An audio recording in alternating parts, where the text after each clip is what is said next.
নমস্কাৰ welcome to our YouTube channel নদী এ হাউচ অফ এণ্টাৰটেইনমেণ্ট। আজিকালিৰ এটা প্ৰধান সমস্যা হ'ল যৌন সমস্যা, যাৰ বাবে বৈবাহিক সম্পৰ্কও সুস্থিৰ হৈ নাথাকে। আজিকালি আপোনালোকে দেখিছে বহুত পুৰুষ তেওঁলোকৰ যৌন সম্পৰ্কৰ বাবে সমস্যাত থাকে, আৰু ইয়াৰ মূল কাৰণ হ'ল যৌন সমস্যাৰ বিষয়ে আলোচনা কৰিবলৈ আমি লাজ পাওঁ। ফলত এই যৌন সমস্যাৰ বাবে শেষলৈ পতি পত্নীৰ মাজত বিবাহ বিচ্ছেদ হোৱাও দেখা যায়।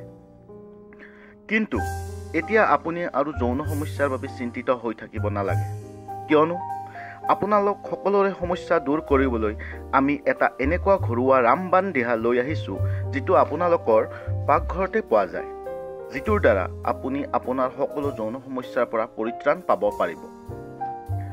লগতে যদিহে আপোনালোকে এতিয়ালৈ আমাৰ ইউটিউব চেনেল নদী এ হাউচ অফ এণ্টাৰটেইনমেণ্টটো ছাবস্ক্ৰাইব কৰা নাই, এতিয়াই ছাবস্ক্ৰাইব কৰি লওক আৰু ওচৰত থকা বেলটো বজাই দিয়ক।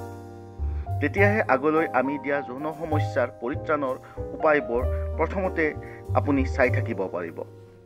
লগতে আপোনালোকে যাতে ভিডিঅ'টো শেষলৈ ভালকৈ চায় তাৰ বাবে অনুৰোধ জনালোঁ। এতিয়া আহিছোঁ মূল কথালৈ। ইয়াৰ বাবে আমাক লাগিব তিনিটা বস্তু। প্ৰথমতে আমাক লাগিব হিং। বজাৰত বহুত ধৰণৰ হিং পোৱা যায়, আপুনি যিকোনো হিং ব্যৱহাৰ কৰিব পাৰে। দ্বিতীয়তে আমাক লাগিব ঘি। ঘি এচামুচ বা আধা চামুচ ল'লেই হ'ব। তৃতীয়তে আমাক লাগিব মৌ। আহক এতিয়া জানো এইটো বনাব কেনেকৈ লাগে আৰু কেনেদৰে ব্যৱহাৰ কৰিব লাগে।